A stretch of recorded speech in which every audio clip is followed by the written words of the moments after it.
हर हर महादेव। नमो नारायण, जय गौ माता। जी गौ माता। जी सक्षम जी, आपके पास बहुत लिमिट समय है। मैं आपसे डायरेक्टली ये पूछना चाहूंगा, क्या हुआ, एफआईआर कैसे दर्ज हुई, क्या आरोप लगाए गए शिव कुमार जी के ऊपर? जी भैया, जी मैं आपको बताऊं, मेरी आवाज क्लियर आ रही है? बिल्कुल जी, बिल्कुल क्लियर आ जी रही है आपके पास।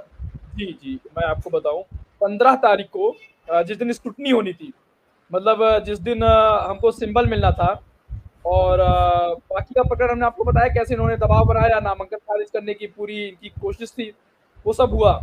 लेकिन 15 तारीख को, जब 14 तारीख को नरेंद्र मोदी जी का नामांकन हो गया, फिर 15 को स्क्रूटनी होनी थी। स्क्रूटनी मतलब कि उस दिन पर्चा में क्या कमी रह गई उसको देखना, पर्चा खारिज करना और पर्चा एक्सेप्ट करके फाइनल लिस्ट ऑफ कैंडिडेट देना होता है। उस दिन जांच होती है उस दिन। तो 15 तारीख की पहले, मतलब कि 14 की रात में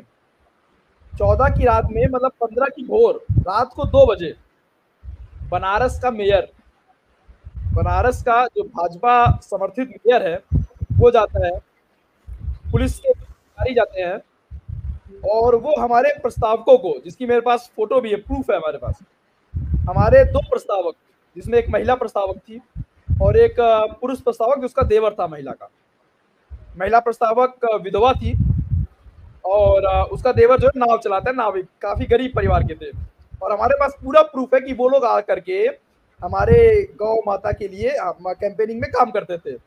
300 रुपए प्रतिदिन पे वो, हम लोग उनको पैसा देते थे और वो हमारी कैंपेनिंग करते थे, जैसे लोग चुनाव प्रचार करते हैं उस तरह से, क्योंकि लोकल लोग थे तो उनको हम लोगों ने हायर कर रखा था 300 रुपए में, और 300 रुपए में वो हमारा प्रचार प्रसार करते थे। और पिछले 15 दिनों से वो हमारा प्रचार प्रसार लगातार कर रहे थे।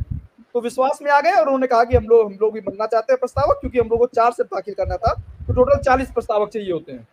तो टोटल 40 प्रस्तावकों में से 2 प्रस्तावक हमने उन लोगों को भी बनाया।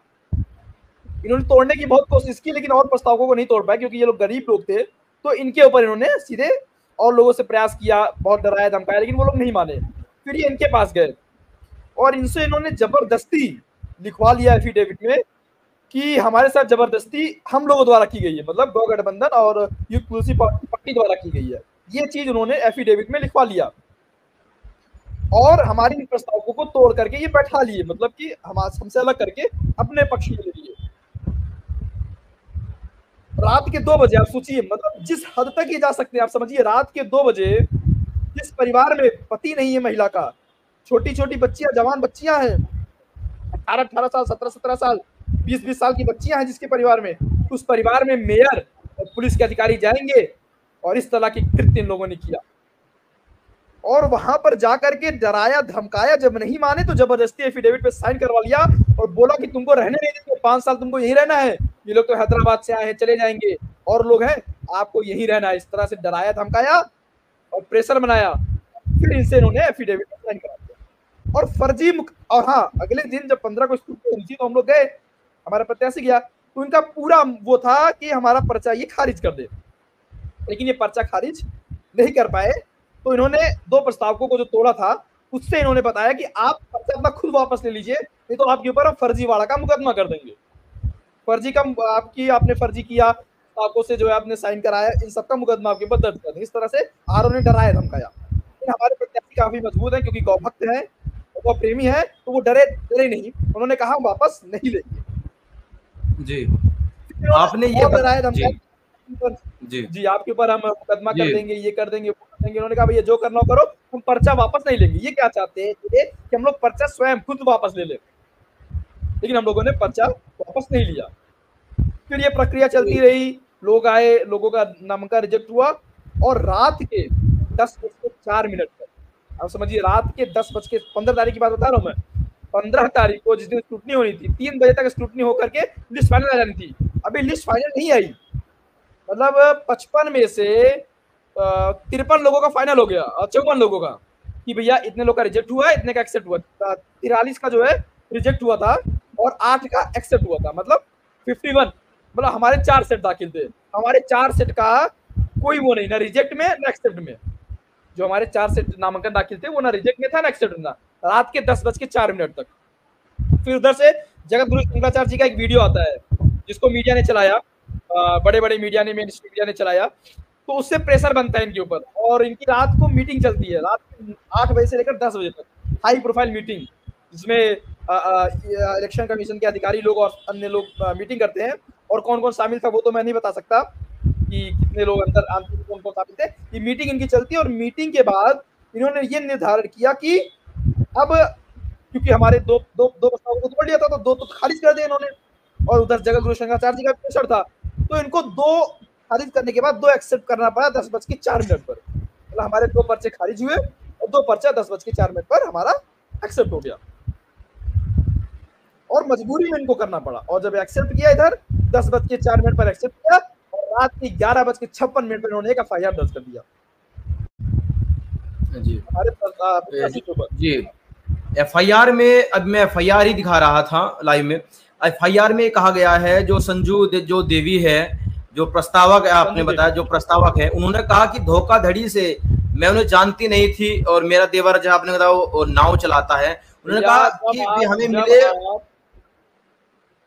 जी जी, उन्होंने कहा कि मैं उन्हें कभी मिली नहीं, उन्होंने मेरा आधार कार्ड लिया और एक पेपर पे उन्होंने मुझसे साइन करवा लिए, और जब मुझे बाद में पता चला कि मेरे साथ ऐसा हुआ है, तब उन्होंने कहा कि हमने ये फर्जी, और 506, 419, 420 की धाराओं में उन्होंने केस दर्ज करवाया है। आप भैया जब आप जानती नहीं हो, जब आप हमको जानती नहीं हो, तो आप 15 दिन हमारे लिए प्रचार क्यों कर रही हो? पहली बात, मैं अगर स्क्रीन को प्रेजेंट करके आपको दिखा सकूं, फिलहाल मेरे पास, अगर मैं आपको शेयर स्क्रीन करके दिखा सकूं। जी दिखाइए आप। स्क्रीन हमारी शेयर हो रही है? जी बिल्कुल बिल्कुल। एक सेकेंड मैं आपको दिखाऊं, अगर स्क्रीन हमारी दिख रही होगी भैया ना? हाँ जी, हाँ जी। और इसमें मैं आपको अगर अपने व्हाट्सएप पर जाकर के अगर मैं आपको दिखाऊं, तो ये आप समझिए,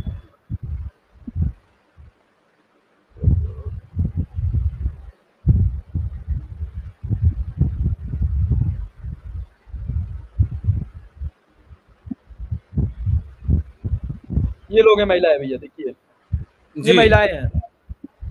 ये महिला जो है ये संजू देवी, इसको मैंने हाईलाइट किया, ये इसी ने केस किया है, ये उसकी बेटी है। ये लड़की जो है हमारा युग तुलसी पार्टी का जो है पैम्पलेट ली हुई है, देख रहे हैं आप? ये दिख रहा है आपको? और इन्होंने कहा कि वे जानती नहीं थी आपको, लेकिन आपका प्रचार कर रहे हैं। तो ये हमारा प्रचार कर रही है, देखिए महिलाएं और भी हैं, ये लोग सब हमारा ये लगा रही हैं। आप देखिए ये देखिए, ये वही महिला है, ये वही उसी महिला की बेटी है, ये इसने FIR किया है, ये उसी महिला की बेटी है, ये हमारा प्रचार करके हमारा पैम्पलेट बांट रही है। और इस तरह के आरोप, मतलब वो भी महिला की भी गलती नहीं है। अब भैया गन पॉइंट पर आपको रात के 2 बजे आपके परिवार में कोई जाएगा, आपका पति नहीं है, आप गरीब हो, आप डरोगे ना? गलती महिला की भी नहीं है, मैं महिला को भी इसमें दोषी नहीं बोलता हूँ। और एक सेकंड भैया, मैं स्क्रीन शेयरिंग को हटा देता हूँ। जी जी जी। अभी चुनाव की क्या स्थिति है, और प्रचार में आपसे पूछना चाहूंगा, प्रचार कैसे आप कर रहे हैं, क्योंकि शिव कुमार जी अभी वाराणसी में नहीं है। जी सुन पा रहे हैं भैया हमको? उत्तर प्रदेश में शायद वे नहीं है। जी जी, हमने शेयर भी हटा दिया। और हम मतलब जब मैं तो ये गलती महिला की भी नहीं मानता हूँ, मैं तो मानता हूँ ये गलती प्रशासन की है, ये गलती चुनाव आयोग की है, ये गलती भारतीय जनता पार्टी के मेयर की है। उन्होंने उसको गन पॉइंट पर पुलिस ले जाकर के रात के 2 बजे, जिस महिला के पति नहीं है, जिस महिला की जवान बेटियां है, तो उसको डराओगे धमकाओगे तो कौन नहीं डरेगा? अरे हम आप नहीं डरेंगे, लेकिन जो एक महिला है, जो गरीब महिला है, वो तो डरेगी ना। उसको जब आप धमकी दोगे 5 साल तक आपको रहने नहीं देंगे, जीने नहीं देंगे, तो वो तो डरेगी ना। तो ये केवल डर के वजह से इन लोगों ने ये काम किया है। मैं तो महिला को भी दोषी नहीं मानता हूँ। वो क्या करे, वो अपने प्राणों की रक्षा कर रही थी, वो अपनी बेटियों की रक्षा कर रही थी।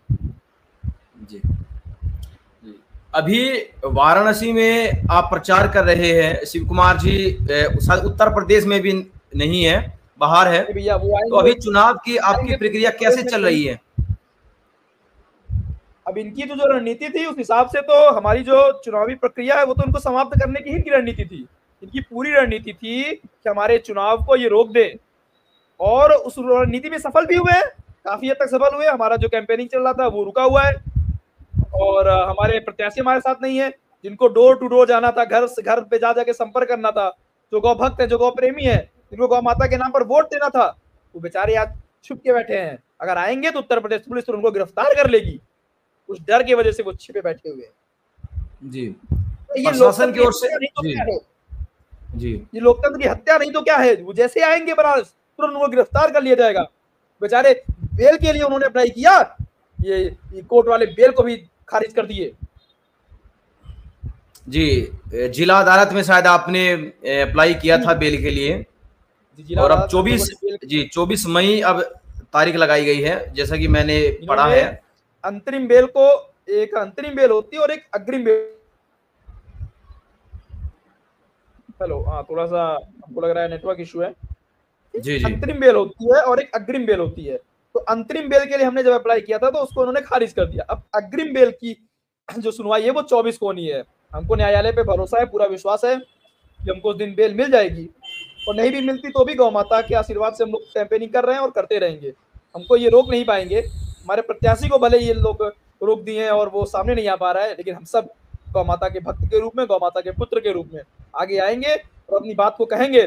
और जो भी हमको सुन रहे हैं, जो भी लोग दर्शक आप आज हमको देख रहे हैं, मैं हाथ जोड़कर आप सबसे करबद्ध निवेदन करता हूँ। बस एक निवेदन करता हूँ, इस वीडियो को आप ये सोचिएगा कि एक गौ भक्त, एक गौपुत्र आपसे, आपका भाई आपसे विनती कर रहा है, करबद्ध निवेदन कर रहा है, गौ माता की रक्षा के लिए, लोकतंत्र को बचाने के लिए।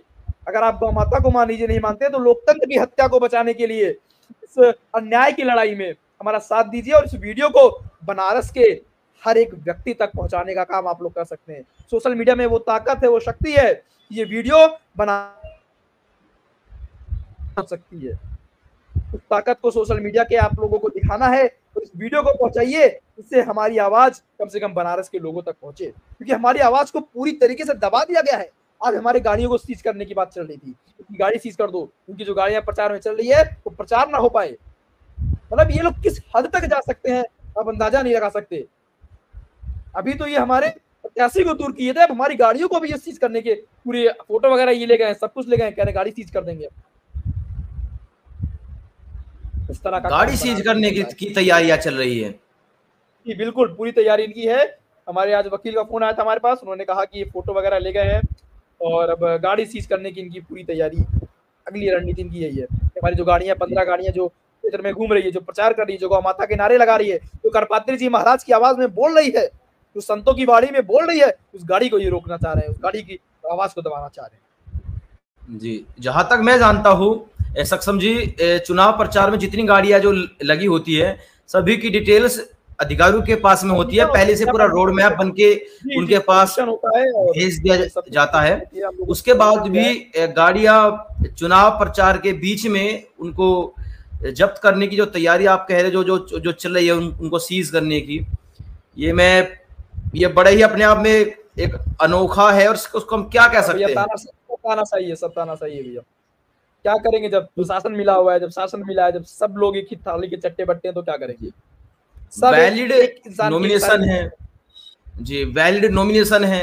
उसके बाद एफआईआर होती है 15 तारीख को, आपने बताया रात को करीब 12 बजे के आसपास। और महिला, आपने कहा उसकी मजबूरी हो सकती है, आपने बिल्कुल सही कहा, जब प्रशासन डराएगा धमकाएगा। तो अभी आगे की आपकी रणनीति क्या रहेगी? आपकी रणनीति, क्योंकि आपके पास समय बहुत कीमती है, आगे की आपकी रणनीति क्या है, कैसे करेंगे अब आप? अगर भैया आगे की रणनीति हमारी यही है कि हमारी आवाज केवल बनारस की जनता, बनारस के लोग और जो भी हमको सुन रहे हैं, मैं केवल बनारस के लोग नहीं कहूंगा, जो भी, क्योंकि सोशल मीडिया में वो शक्ति है कि वो आवाज को हमारे उठा सकते हैं। ये हमारे आवाज को दबा रहे हैं, लेकिन जो लोग, जो गौभक्त सुन रहे हैं, जो सनातनी सुन रहे हैं, हिंदुत्व मेरी पहचान चैनल पर जितने भी हिंदुत्व के लोग हैं जो हमारी बात को सुन रहे हैं, उन सबका धर्म में मानूंगा, उन सबका कर्तव्य मानूंगा कि वो स्वयं आगे आएंगे और हमारी इस आवाज को दूर दूर तक पहुंचाएंगे। इस चीज को, इस बात को तो नेशनल मीडिया को कवर कर लेनी चाहिए थी, तो इंटरनेशनल चीजें थी, ये तो अंतरराष्ट्रीय मीडिया को कवर करना चाहिए था। लेकिन दुर्भाग्य हमारा कि मेन स्ट्रीम मीडिया इस पर चुप है। अगर मीडिया छापती भी है तो एक पक्ष की खबर छापती है। आपने पेपरों में देखा होगा, आपने मीडिया में देखा होगा, तो एक पक्ष, कोलीसेट्टी शिव कुमार अपराधी है, उसको गिरफ्तार हो गया, उसके ऊपर एफआईआर हो गया। अरे भैया, कोलीसेट्टी शिव कुमार का पक्ष भी तो छापो, वो क्या बोल रहे हैं, वो क्या चाह रहे हैं, उनकी क्या बात है, आप वो नहीं छाप रहे हो, आप केवल एक पक्ष छाप रहे हो। जी। इस तो तरह की यहाँ पे आपको अगर मैं मीडिया में भी दिखाऊंगा तो ये लोग केवल एक पक्ष छाप रहे हैं। जो प्रशासन द्वारा इनके ऊपर ऑर्डर आ रहा है कि आपको छापना है, वो ये छाप रहे हैं और हमारे पक्ष को पूछ भी नहीं रहे हैं, और हम बता रहे हैं तो भी नहीं छाप रहे हैं। पूछने की तो बात आप छोड़ दीजिए। जी, जी। ये स्थिति है यहाँ की।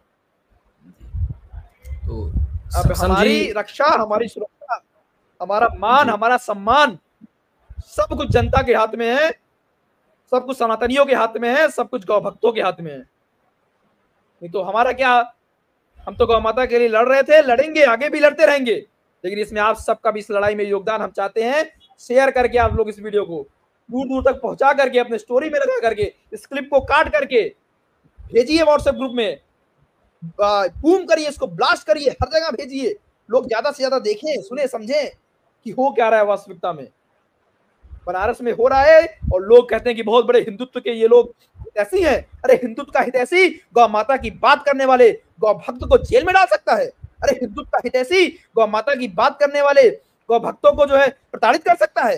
अरे कैसे हिंदुत्व के हितैषी हो? जो अपनी माता के नहीं हुए वो किसी के नहीं हो सकते, वो हिंदू के कैसे होंगे? जी, बस केवल नौटंकी करते हैं, केवल ड्रामा करते हैं। नौटंकी और ड्रामे के अलावा इनको कुछ नहीं आता। केवल फेकिज्म और फर्जी तरह के हिंदुत्व की बात करते हैं। वास्तव में ये कोई हिंदू नहीं है। तो वास्तव में हिंदू की बात करता है, हिंदुत्व की बात करता है, उसकी आवाज को ये दबाते हैं और अपने आप को ही सबसे बड़ा धर्माधीश और सबसे बड़ा हिंदुत्व का हितैषी बताते हैं। ये पूरी तरीके से इनका प्रायोजित काम होता है, अपने आप को हर चीज में क्रेडिट देना। जो भी काम हुआ उसकी क्रेडिट भारतीय जनता पार्टी को जाए। अरे भैया आप समझिए, बनारस में हर हर महादेव का नारा लगता था कि नहीं लगता था? अभी भी हम लोग लगाते हैं। अभी आप आए, हमने हर हर महादेव बोला, लेकिन जब से नरेंद्र दामोदर दास मोदी आया, इन्होंने हर हर महादेव को हर हर मोदी कर दिया। अरे आप हर हर महादेव को हर हर मोदी कैसे कर सकते हो? ये मोदी को हर हर कहने की आवश्यकता है?